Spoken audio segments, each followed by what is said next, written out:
Halo semuanya. Sebelum saya menjelaskan materi yang akan saya bahas, terlebih dahulu izinkan saya untuk memperkenalkan diri. Perkenalkan, nama lengkap saya Yulita Bahagia Jedoko dengan NIM akhir 085. Di sini saya akan menjelaskan bentuk dan wujud benda. Di sini terdapat model pembelajaran yang digunakan, yaitu model pembelajaran inquiry learning. Model inquiry learning adalah suatu rangkaian kegiatan pembelajaran yang melibatkan seluruh kemampuan peserta didik untuk mencari dan menyelidiki secara sistematis, logis, serta berpikir secara kritis dan analitis, sehingga peserta didik dapat merumuskan sendiri penemuannya. Pendekatan pembelajaran yang diterapkan pada model ini adalah salah satu pendekatan di mana pembelajaran berpusat pada peserta didik, dan nantinya peserta didik tidak hanya menerima informasi dari guru, namun peserta didik harus terlibat aktif dalam proses belajar dengan mengajukan pertanyaan, merumuskan masalah, mengumpulkan data, menganalisis informasi, dan menarik kesimpulan.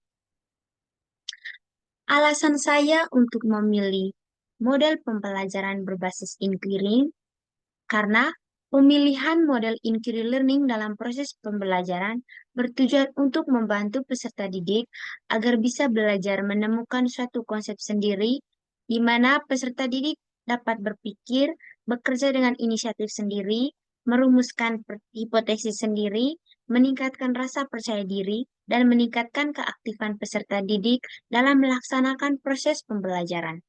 Dalam penerapan model inquiry learning, peserta didik diharapkan untuk mampu meningkatkan keaktifan dalam melaksanakan proses pembelajaran, khususnya pada materi, bentuk, dan wujud benda pada pembelajaran IPA di SD. Pada prinsipnya, tujuan pengajaran inquiry ini akan membantu peserta didik dalam merumuskan pertanyaan, mencari jawaban, atau pemecahan masalah untuk memuaskan keingintahuan mereka dan untuk membantu teori dan gagasannya tentang dunia ilmiah. Kompetensi bagi peserta didik yang paling inti adalah peserta didik dapat berpikir kritis dan kreatif, memiliki keterampilan berkolaborasi dan komunikasi, serta mampu mengidentifikasi masalah yang ada yang nantinya dapat dikembangkan dengan solusi yang efektif. Oleh karena itu, dengan adanya aktivitas bereksperimen, khususnya pada eksperimen bunga yang terbuat dari kertas origami, yang nanti akan dilipat sampai bentuknya seperti bunga.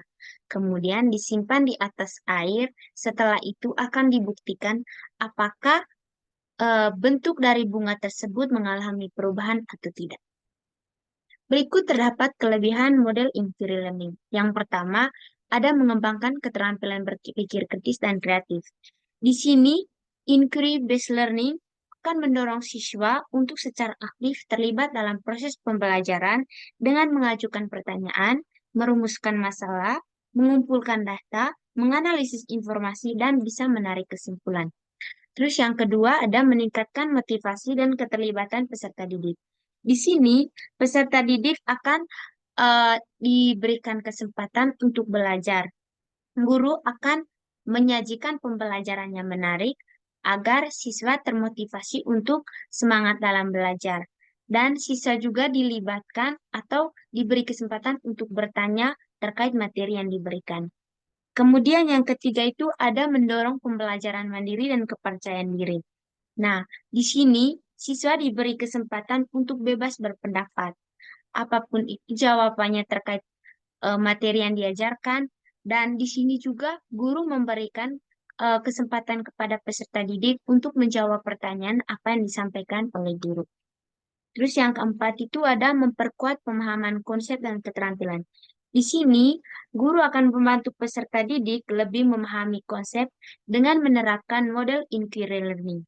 Yang kedua itu, peserta didik dapat menghubungkan pengetahuan yang baru dengan yang sebelumnya yang sudah mereka terapkan, yang nantinya akan diterapkan pada kehidupan nyata.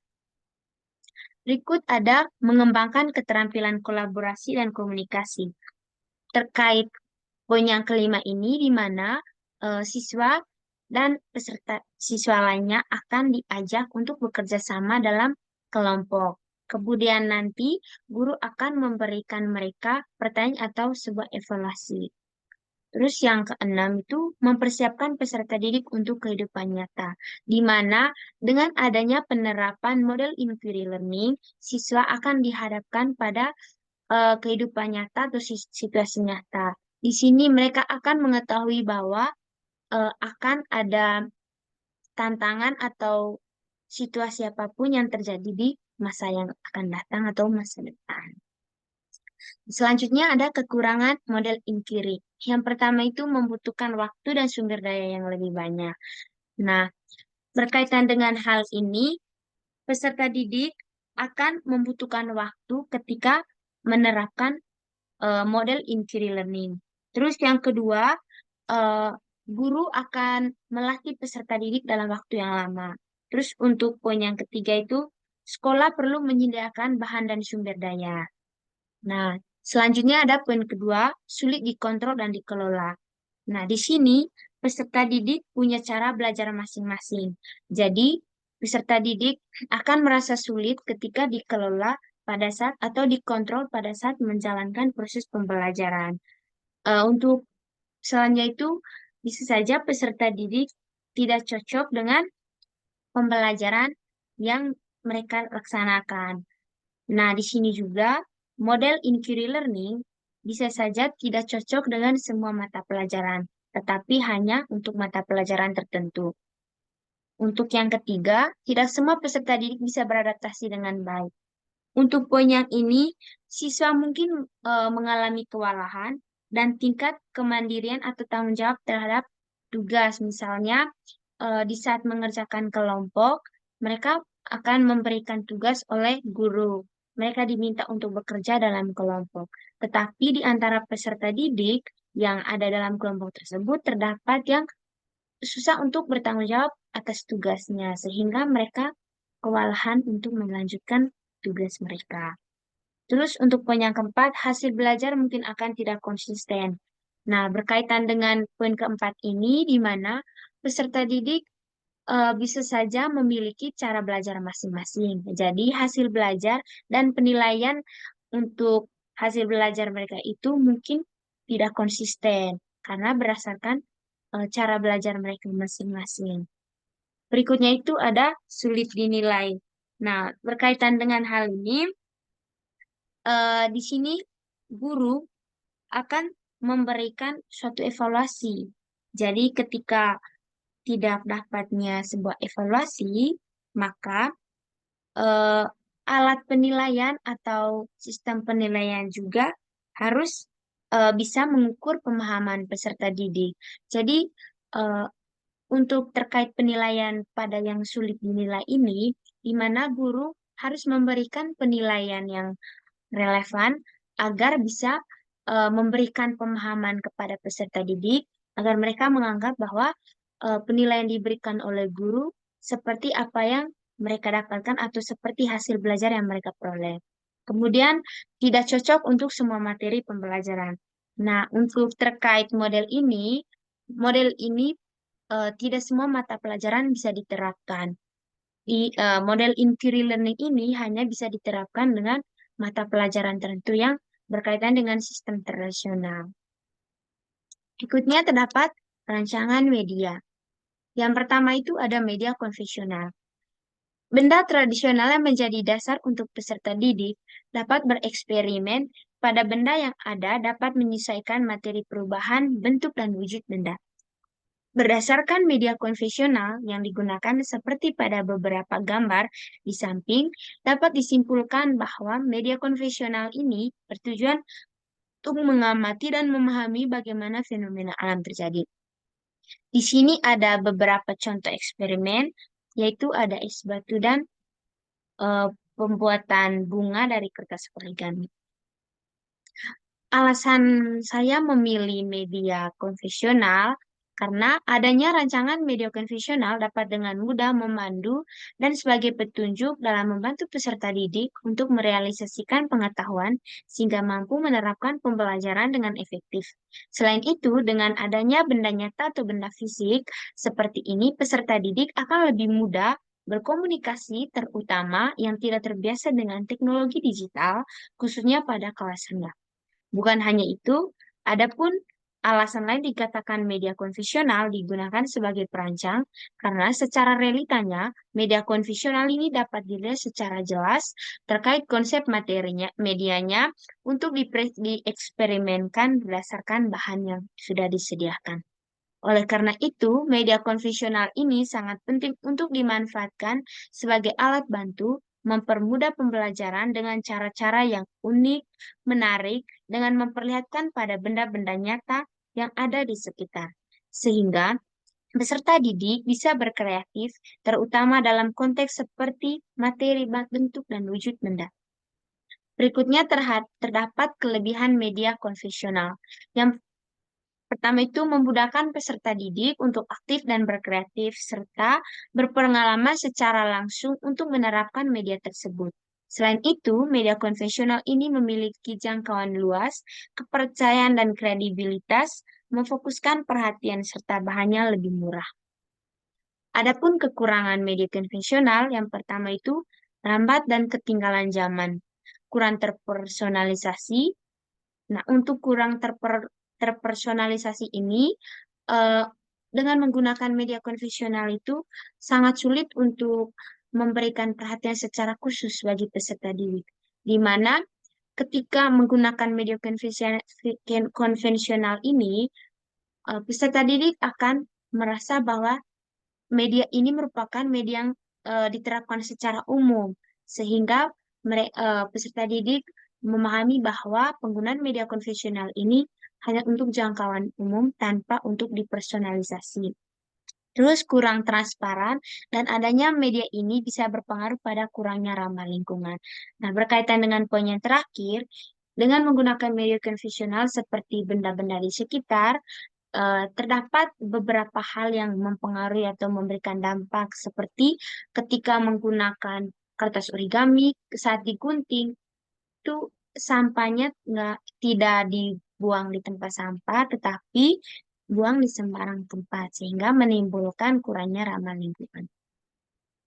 Berikutnya ada media IT. Nah, di sini dalam media IT terdapat PPT dan games. Dalam PPT, media IT ini menggunakan PPT yang dapat membantu peserta didik untuk lebih mudah memahami inti dari materi pembelajaran yang diberikan guru. Oleh karena itu, guru perlu memvariasikan pembelajaran secara menarik agar peserta didik tidak cepat bosan dan mampu memfokuskan perhatian peserta didik pada pembelajaran tersebut. Selain itu, menggunakan PPT dapat meningkatkan keterampilan presentasi dan kreativitas, serta memperjelas konsep dan materi pelajaran, membuat kelas lebih menarik dan interaktif, meningkatkan kolaborasi dan komunikasi, serta memudahkan guru dalam menyampaikan materi. Di sini ada games juga, games dinamakan dengan board wall. Jadi, di sini peserta didik diminta untuk memilih jawaban yang benar. Berikutnya, terdapat alasan memilih media IT. Adanya penggunaan media IT ini dikarenakan akan memberikan manfaat yang besar bagi peserta didik karena dapat lebih mudah mengembangkan pengetahuan, memperoleh informasi dengan cepat secara lebih mudah untuk menerapkannya. Dalam media IT ini terdapat media perantara berupa games sebagai pendukung jalannya pembelajaran dengan baik dan lancar, sehingga proses pembelajaran tidak terasa membosankan bagi peserta didik. Metode pembelajaran yang digunakan perlu bervariasi yang akan terlihat menarik dan secara nyata terlihat efektif, sehingga pembelajaran tersebut dapat memberikan kemudahan peserta didik untuk memahami materi yang dipelajari. Sehingga dengan adanya game akan membantu peserta didik untuk mendalami pembelajaran serta tersebut dengan baik. Secara khusus, games akan menjadi pemandu jalannya proses pembelajaran. Sehingga adanya media IT ini memudahkan serta membantu peserta didik untuk memperoleh wawasannya lebih luas. Di sini ada kelebihan media IT. yaitu kemudahan akses, kecepatan, dan aktualisasi, serta bersifat personalisasi. Adapun kekurangannya yaitu ketidaktepatan informasi, kesenjangan digital, kecanduan dan gangguan mental, serta berdampak besar bagi kesehatan. Jadi semakin kita menggunakan media IT lebih banyak, maka bisa saja kesehatan akan lebih terganggu. Berikutnya ada rancangan game. Di sini saya menggunakan game yang dinamakan dengan Board Wall. Nah, dalam media IT, games juga bisa dijadikan sebagai medianya. Dengan adanya penggunaan media IT, yaitu berupa game seperti yang terdapat pada lampiran di atas, dalam mendukung pembelajaran IPA inovatif untuk memudahkan peserta dalam memahami materi. Jadi, berdasarkan game ini atau dengan menggunakan game ini, diharapkan peserta didik dapat memahami lebih dalam materi, khususnya materi bentuk dan wujud benda, di mana nantinya dalam game ini peserta didik diajak untuk berpikir kritis dan kreatif dengan memilih jawaban yang paling tepat berdasarkan kuis yang ada dan soal yang terdapat dalam games tersebut. Berikutnya alasan memilih game. Menggunakan games ini dapat memperluas wawasan peserta didik dalam memperoleh pengetahuan. Karena selain materi, dengan adanya game seperti ini dapat membentuk metode pembelajaran yang bervariasi sehingga peserta didik tidak mudah bosan dan pembelajaran berkesan menarik. Oleh karena itu, perlu menciptakan teknik pembelajaran yang relevan di mana peserta didik akan menyangka bahwa pembelajaran ini adalah pembelajarannya sistemnya belajar sambil bermain. Dengan demikian, peserta didik akan termotivasi untuk semangat melangsungkan pembelajaran. Adapun kelebihan dan kekurangan game. Kelebihan, meningkatkan keterlibatan dan motivasi peserta didik, mendukung beragam gaya belajar, meningkatkan keterampilan berpikir kritis, mendorong kolaborasi dan komunikasi, memfasilitasi pembelajaran mandiri, memberikan umpan balik yang langsung dan lebih mudah untuk diakses dan digunakan. Adapun kekurangannya yaitu keterbatasan konten dan kurang interaksi antar pemain. Di sini terdapat eksperimen, yaitu dalam model pembelajaran inquiry learning terdapat pula eksperimen yang digunakan. Eksperimen yang digunakan pada materi bentuk dan wujud benda adalah membuat bunga dari kertas origami. Origami yang digunakan akan digunting, kemudian akan dilipat, lalu disimpan di atas air yang sudah diisi dalam sebuah wadah. Saat mengamati eksperimen tersebut, dapat dilihat apakah apakah bunga yang terbuat dari kertas origami tersebut bentuknya bisa berubah atau tidak. Nah, selain itu, ada pun eksperimen lain yang digunakan yaitu es batu. Nah, di sini es batu disimpan di tempat terbuka dan kemudian akan diamati apakah wujudnya berubah atau tidak. Nah, terkait es batu ini, ketika es batu, tentunya es batu ini ketika disimpan di dalam freezer, dia akan membeku. Nah, karena dalam proses eksperimen, es batu disimpan di tempat terbuka, lama-kelamaan dia akan berubah wujud menjadi cair. Nah, itulah mengapa es batu ini biasa disebut dengan perubahan wujud dari beku menjadi cair. Itulah proses perubahan wujudnya. Alasan saya memilih eksperimen tersebut dengan tujuan dapat membantu dan memudahkan peserta didik untuk memahami materi serta dapat mengetahui bahwa benda seperti apa saja yang mengalami perubahan dan begitu pun sebaliknya, benda mana yang tidak mengalami perubahan wujud ataupun bentuk. Nah, di sini ada contoh eksperimen yaitu bunga yang dibuat dari kertas origami disimpan di atas air. Kita bisa lihat apakah ada perubahan bentuk atau tidak. Terus ada es batu yang simpan di gelas dan ada juga yang es batu yang mencair. Di sini terdapat kesimpulan dalam menerapkan model inquiry learning, peserta didik terlibat aktif secara langsung untuk menerapkan pembelajaran ini. Dengan demikian, dengan adanya model pembelajaran inquiry dapat membantu peserta didik selain mengembangkan keterampilan, dapat pula menemukan ide-ide inovatif untuk membantu mengembangkan wawasan secara luas, serta memproses informasi dengan baik dan produktif. Oleh karena itu, peserta didik diharapkan untuk meningkatkan keaktifan dalam melaksanakan proses pembelajaran, khususnya pada materi bentuk dan wujud benda dalam pembelajaran IPA inovatif di SD. Sekian penjelasan dari saya. Terima kasih.